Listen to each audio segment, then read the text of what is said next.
खुशामदीद दोस्तों, आप सबका स्वागत है। मैं हूं डॉक्टर इश्तियाक अहमद। मैंने अभी अभी एक बड़ी इंटरेस्टिंग किताब पढ़ी है जो हिंदुस्तान इंडिया के जो है ना यूनियन और उसके स्टेट्स और बाकी टेरिटरीज, उनकी एवोल्यूशन, यानी हिंदुस्तान जब आज़ाद हुआ और उसके बाद कैसे इंडियन जो हैं पॉलिसी मेकर्स और गवर्नमेंट ने ऐसे हिंदुस्तान को जिसमें बेतहाशा वेरिएशन ज़ुबान की, कल्ट्स की, रिलीजन की, एथनिसिटी की हो, और उसको इस तरीके से ऑर्गेनाइज किया जाए कि जो प्लूरलिज्म है इंडिया की वो भी कायम रहे और जो उसकी यूनिटी है वो भी कायम रहे। इस प्रिंसिपल को किस तरह अप्लाई किया गया है इंडिया में, ये किताब लिखी है डॉक्टर संजीव चोपड़ा साहब ने, जो रिटायर्ड आईएएस ऑफिसर रहे हैं और उनका लिटरेचर में और हिस्ट्री में भी खासा इम्प्रेसिव काम है।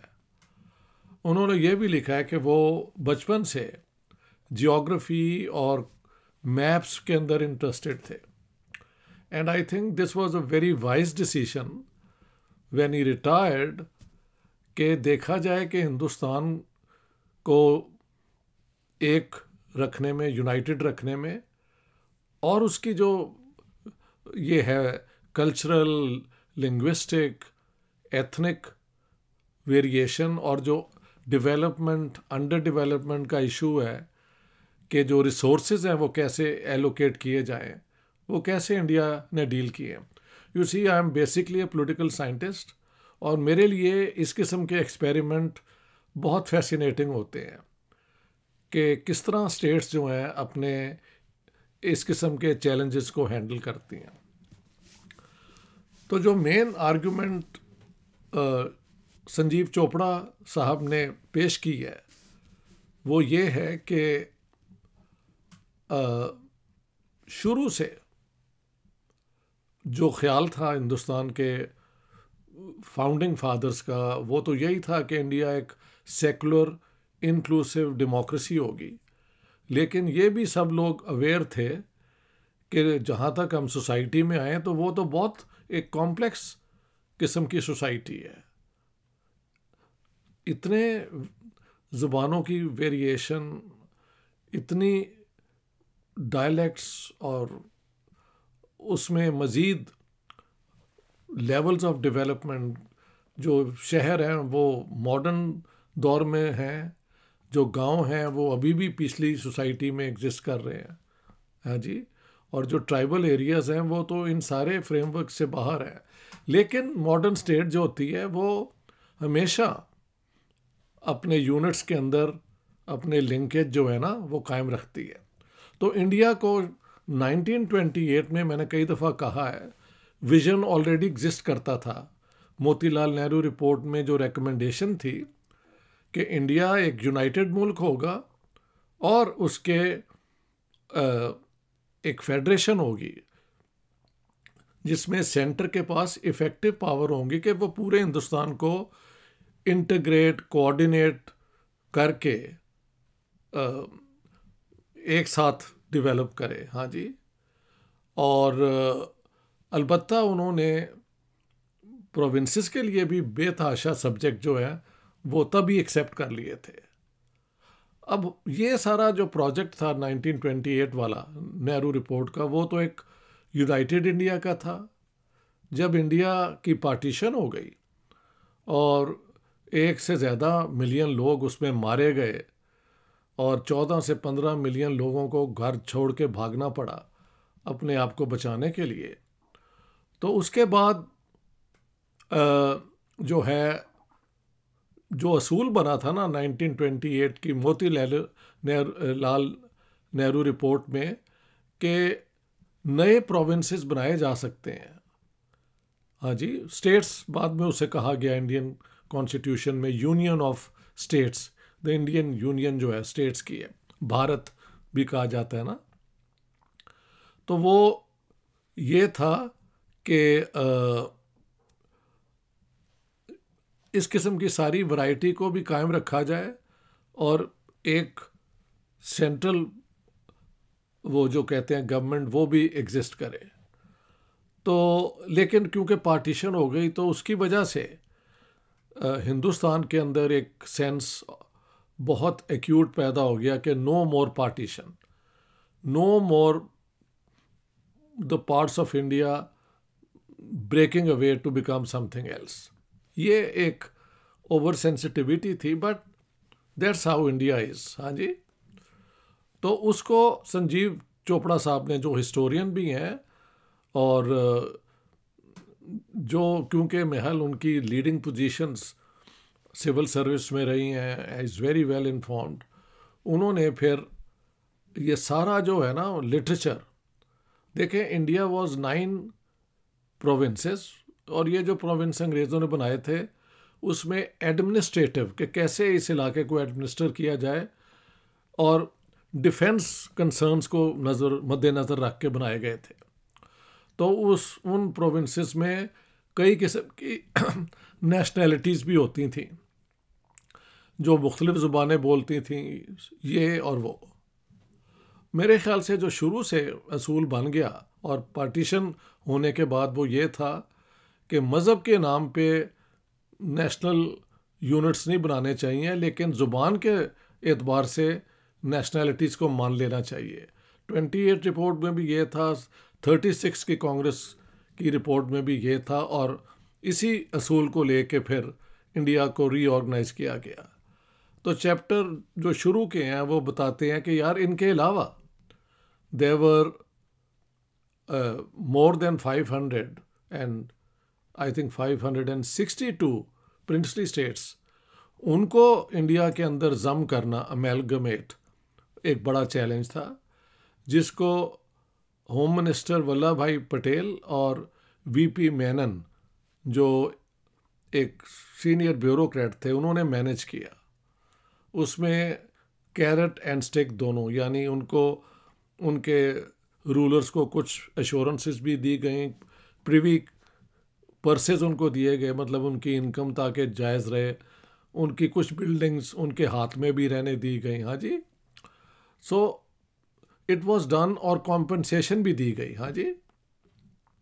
लेकिन जहाँ जहाँ रेजिस्टेंस हुई और कोशिश की गई कि वो इंडियन यूनियन से बाहर रहें या इंडिपेंडेंट, तो फिर वहाँ पे आफ्टर इंडिया बिकेम इंडिपेंडेंट तो वहाँ पे उन्होंने स्टेट की जो फोर्स होती है पूरी वो भी इस्तेमाल की। एग्ज़ाम्पल है नागालैंड में खालिस्तान मूवमेंट को क्रश किया गया, कश्मीर के अंदर कई कोशिशें हो सकी हैं, उनको भी सुपीरियर आर्म्स के ज़रिए इंडिया ने रोका है।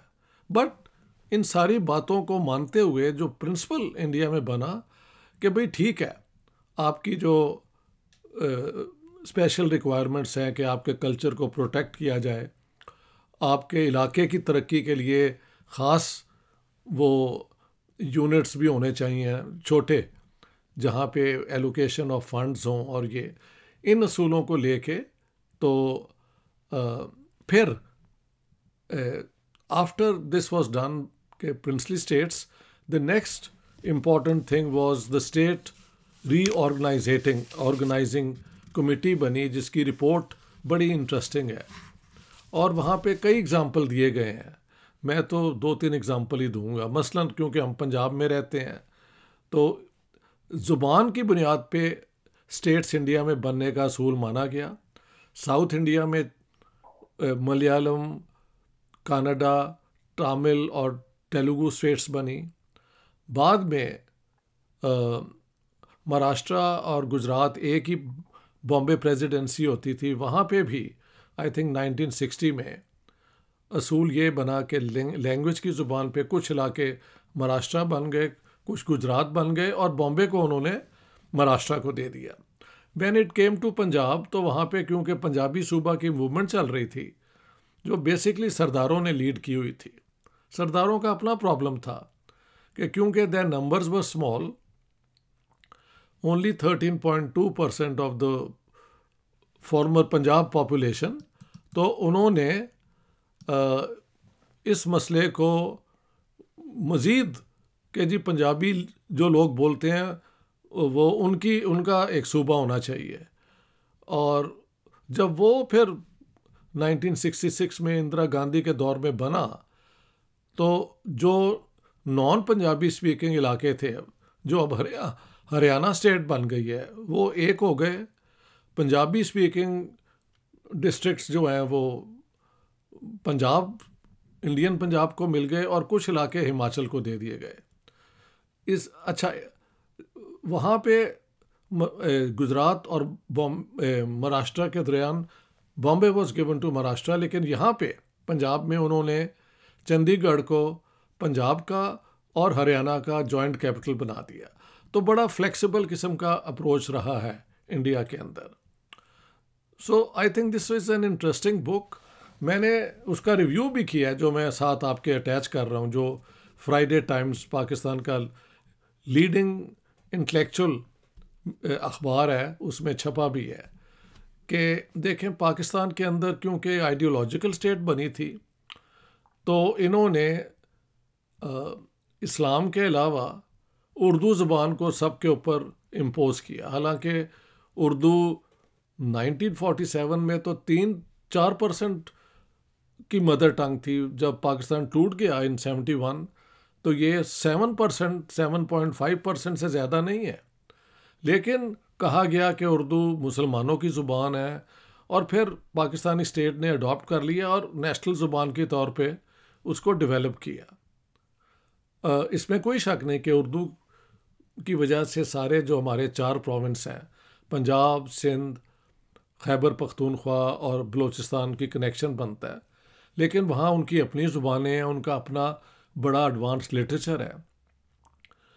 तो खैर पंजाब में इस पंजाबी लैंग्वेज इशू के ऊपर कि इन्हें स्कूल में पढ़ाया जाए, ये वो मूवमेंट चलती रहती हैं। बट हालांकि हुकूमत भी सारी पाकिस्तान में पंजाबियों की है, आर्मी भी उनकी है, बड़े बड़े इंडस्ट्रियलिस्ट भी पंजाबी हैं, लेकिन पंजाबी ज़ुबान को कोई मुकाम नहीं है। वो उर्दू ही चलाते हैं स्कूलों में। हाँ जी। लेकिन सिंध के अंदर जिनकी अपनी एक सिंधी लैंग्वेज में बड़ा प्राइड है, सो वहाँ पे एक स्ट्रॉन्ग सिंधी ज़ुबान के ऊपर एम्फसिस है, और वो उसको पढ़ाते भी हैं और सो ऑन। खैबर पख्तूनख्वा में भी पश्तो के ऊपर अब जोर दिया जा रहा है। बलोचों के अंदर उनकी बलोची और ब्राही ज़ुबान लोग बोलते हैं, लेकिन आई थिंक एजुकेशन जो है ना ज़्यादातर ये उर्दू में दी जाती है, तो एक टेंशन है। मैंने ये भी कहा है कि ये जो 4 प्रोविंस है ना, पंजाब और सिंध, खैबर पख्तूनख्वा और ये बलूचिस्तान, ये बहुत बड़े प्रोविंसेस हैं, अंग्रेज़ों के बनाए हुए। ख़ास तौर पे क्योंकि बलूचिस्तान तो तब प्रोविंस नहीं था, बाद में बना है। हाँ जी। इनमें कई नेशनैलिटीज़ रहती हैं, कई ज़ुबानें बोली जाती हैं, लेकिन दूर दूर फैली हुई जो लोग हैं वो मजबूरन जो उस प्रोविंस का कैपिटल होता है वहाँ ही उन्हें आना पड़ता है अपने केस वो क्या कहते हैं हैंडल करने के लिए। सो आई वुड से कि पाकिस्तान में भी छोटे प्रोविंसेस बनने चाहिए with the consultation of people. Punjab के अंदर एक सराइकी मूवमेंट है, वो चाहते हैं सराइकी इलाके अलग हो जाएं, और इस तरह ही करके बाकी इलाकों में भी है, लेकिन वहाँ पे प्रॉब्लम भी बहुत है। आई एम नॉट सेइंग, मेरे ख्याल से थ्रू कंसल्टेशन होना चाहिए, बिकॉज आज का जो आइडिया है ना वो है the state should have an effective delivery system.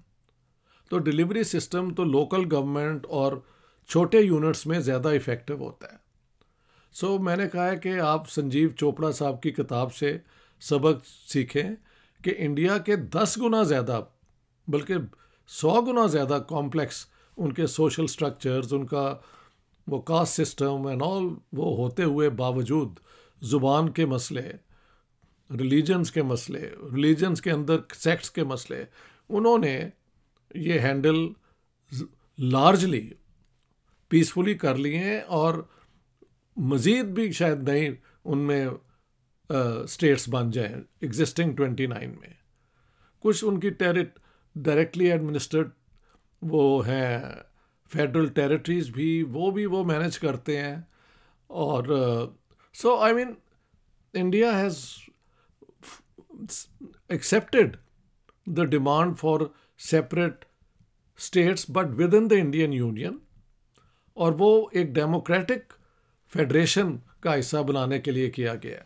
तो दोस्तों, ये किताब अब आपको सारी दुनिया में मिल जाएगी। ये है उसका title, we the people of the states of Bharat. Author हैं संजीव चोपड़ा और ये HarperCollins of India publishers ने पब्लिश की है। आप जो लोग पॉलिटिकल साइंटिस्ट हैं और इन इश्यूज़ पे काम कर रहे हैं उनको इस किताब को तो ख़ास तौर पे पढ़ना चाहिए, लेकिन जो लोग इंडिया की history as a democratic nation को भी स्टडी करना चाहते हैं तो this book is an excellent source of learning how the Indian state has dealt with the complexity and the great variety of cultures and languages and underdevelopment and so on within India. So I strongly recommend this book, We the People of the States of Bharat, Harper Collins, India, 2022. Thank you very much. All the best.